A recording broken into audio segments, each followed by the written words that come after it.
Good evening, good day, wherever you are. Wishing you're having a happy, healthy, peaceful day today. And if you feel stressed at all, just taking a deep breath, let it out and relax. So we're going to do an Archangel Michael channeling today. And here to help me today is Charna, my good friend. And she's here from all the way from Boston, going to ask the question because I often find I find it easier oftentimes to channel when there is a person to channel to. So, and I'd like to make a clarification that when I do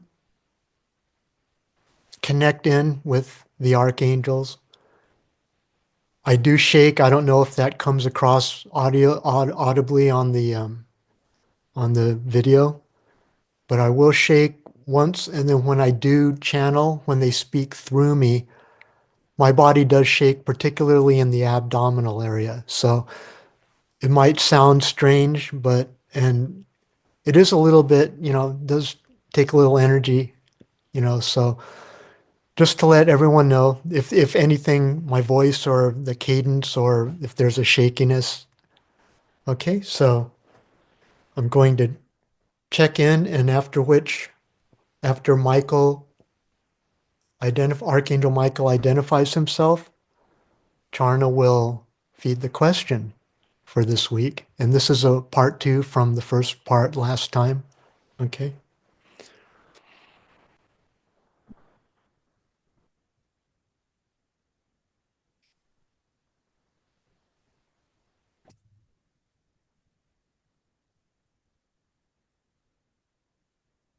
Good day to all.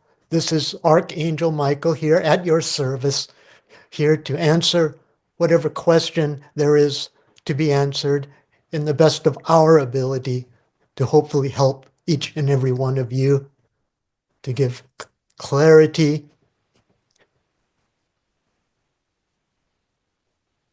Thank you. So the question for today is, what does humanity need now?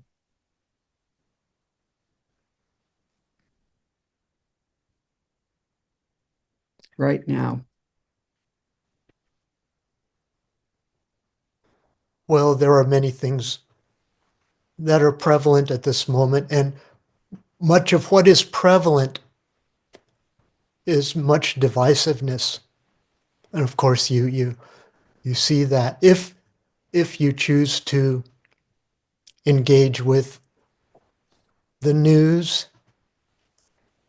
and whether you are on one side or the other, there is much tension, there is much division, and what is often referred to as tribalism. And this of course does not feed the soul. It may create temporary feelings of satisfaction, we would say self-satisfaction, but we would like to share that what humanity, individually and as a whole, would benefit from at this time is to put each, and we would say to put yourself into the shoes of any that you would other from yourself, to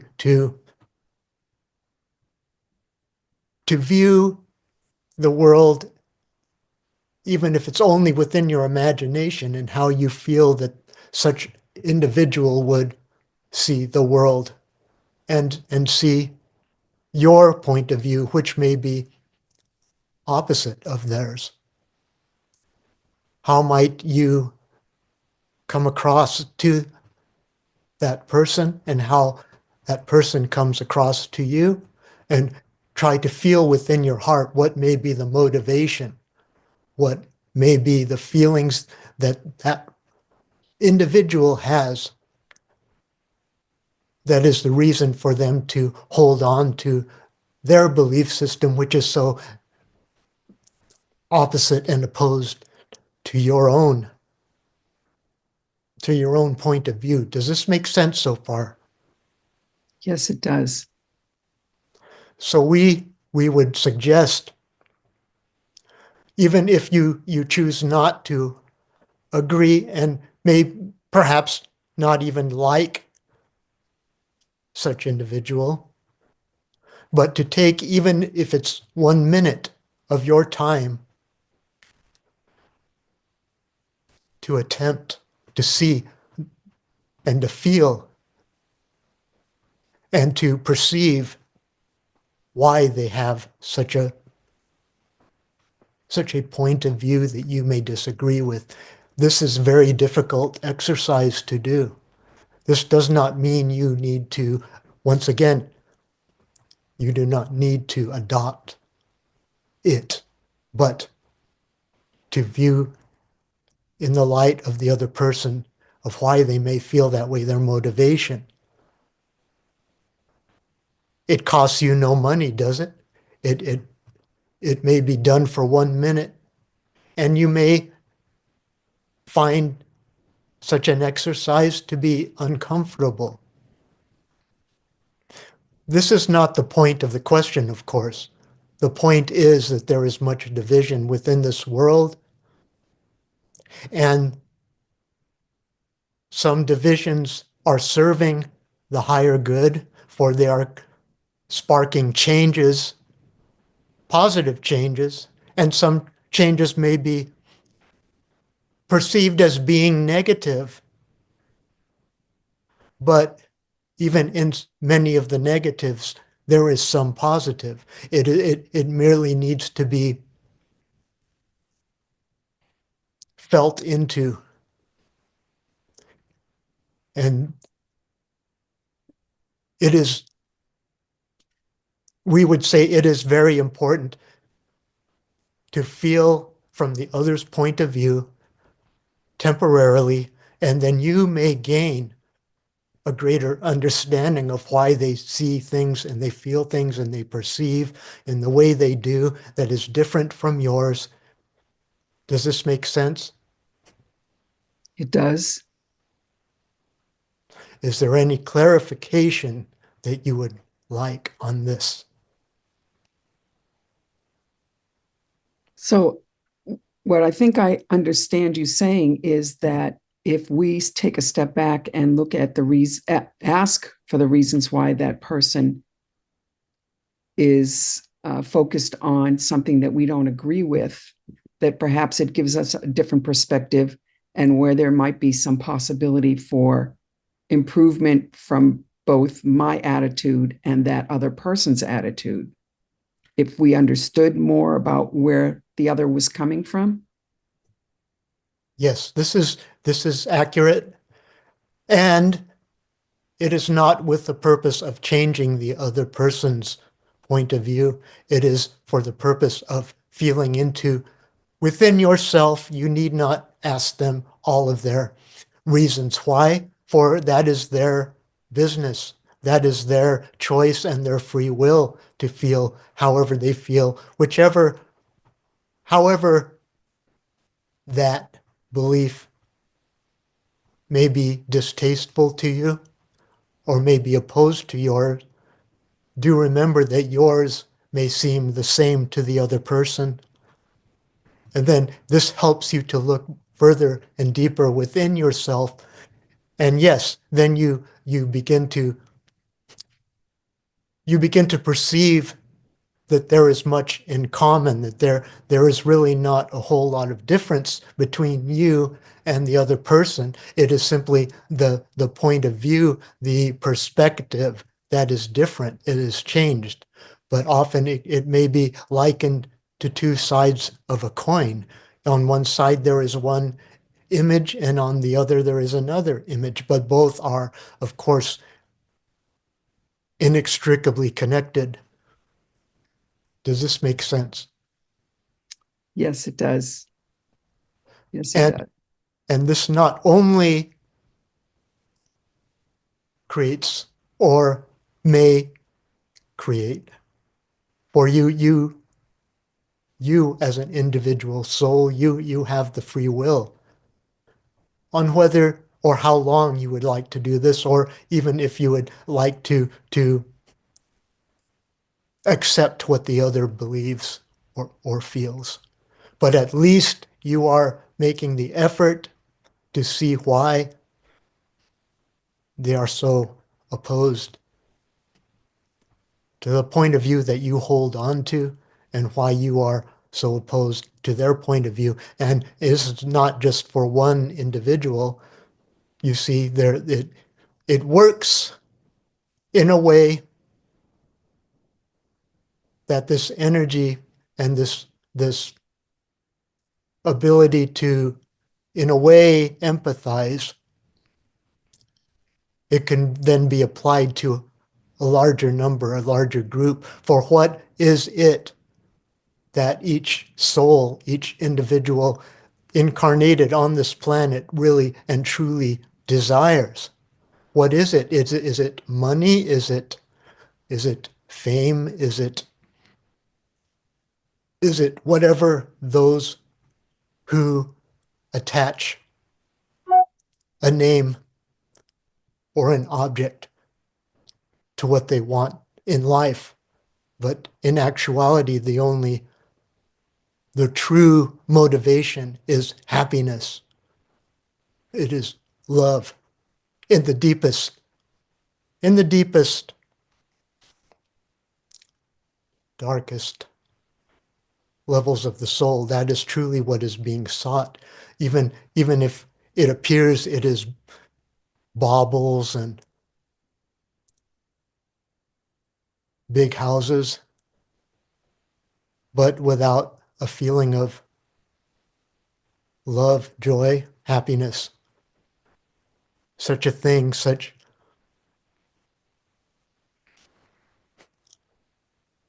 extravagant things will bring no joy. They will mean nothing.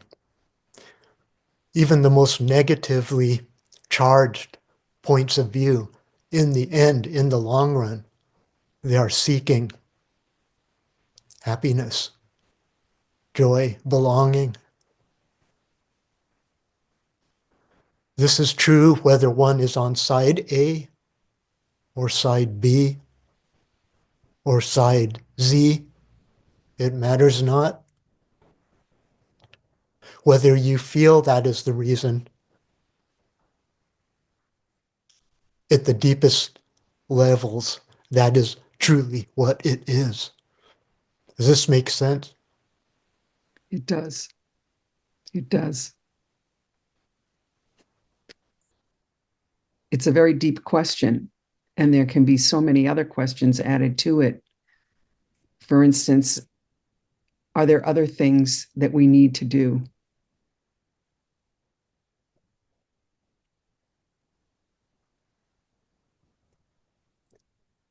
Know that you are enough. You are enough. You need not strive to be worthy. You need not achieve or accomplish or earn your way to being worthy. For in spirit, you are worthy as you are. The problem is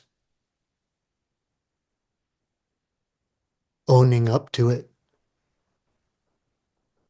The deepest parts of yourself, the highest parts, your higher self, your true self, knows its inherent, unconditional worthiness. Often it is a feeling of lack of worthiness that then is projected onto others, you see. When you feel worthy within yourself, regardless of your external circumstances,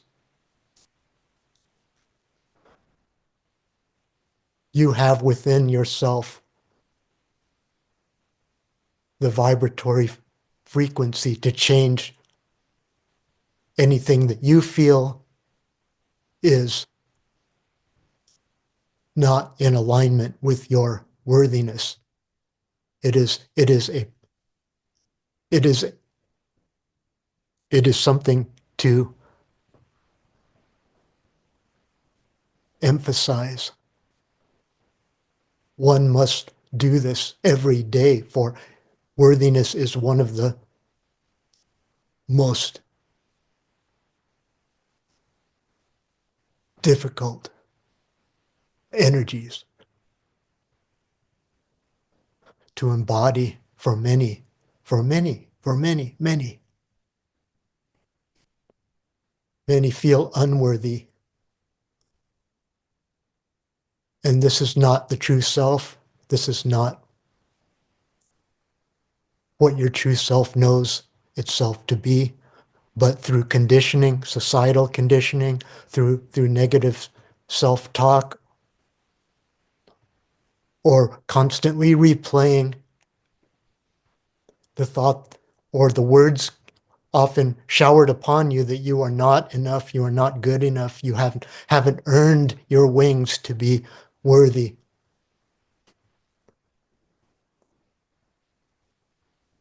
Those are thick walls that have been built up around the heart, but they can be deconstructed. And they can be deconstructed even more quickly if you choose than it took to construct them. For such energies have been constructed over lifetimes, we would say, whether you believe in past lifetimes or not. Within one lifetime, this lifetime, for many, there has been many reasons that one has felt unworthy. But do know that you have the choice to hold on or to release those negative energies that you have held on to that may have even been forgotten when the person has told you you are not good enough, you're not worthy, you're not worthy to be loved, you're not worthy to have or to do or to accomplish, you're not good enough. The one who slung those words at you may have forgotten, long forgotten saying those, but you have held on to it, for it is cut deep. But now that you are becoming aware that such energies are not of you, they do not define you, you then have the choice. We would say you have a need, going back to the original question. What does humanity need? What would best serve humanity?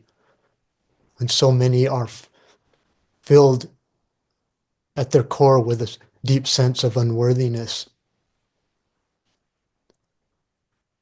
to own and realize that the worthiness that you have sought, the happiness that you have sought is already yours.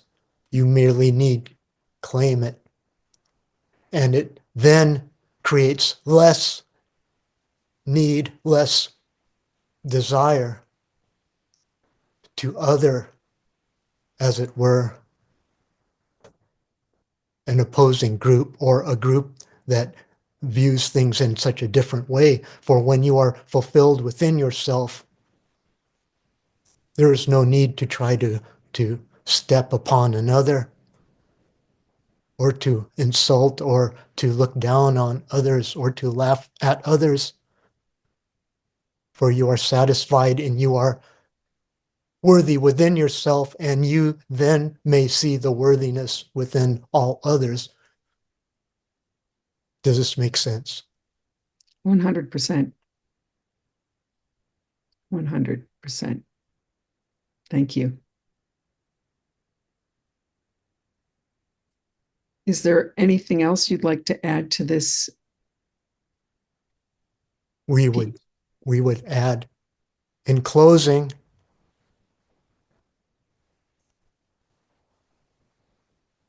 own your worthiness, own it. And if you have difficulty owning the fact that you are worthy right here and right now and always are, always have been, if you cannot own that, then meditate in your heart on something that you do know you own. This may be something as little as a set of car keys, as a book, as the pillow on your bed, whatever it is. And just meditate that you own this, you own that thing. There is no doubt, is there? There is no doubt that you own that. That is yours. And then you expand that to include your worthiness that knows no bounds. And you apply that same feeling only with greater depth and expansion, expansiveness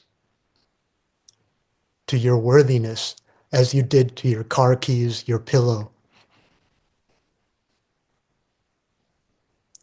Then there is no doubt, there is no feeling of separation or unworthiness. There is no room for unworthiness. This may not take overnight, obviously. It will require self-reflection, work, even if only 1, 2, 5 minutes a day, but make it a priority to include at least one time a day. Then your worthiness is as real to you as your car keys, as your shoes, as the shirt on your back.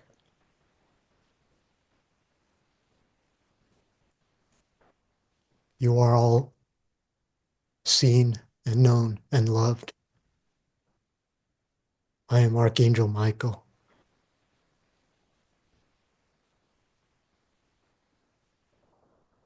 Thank you so much. Ooh.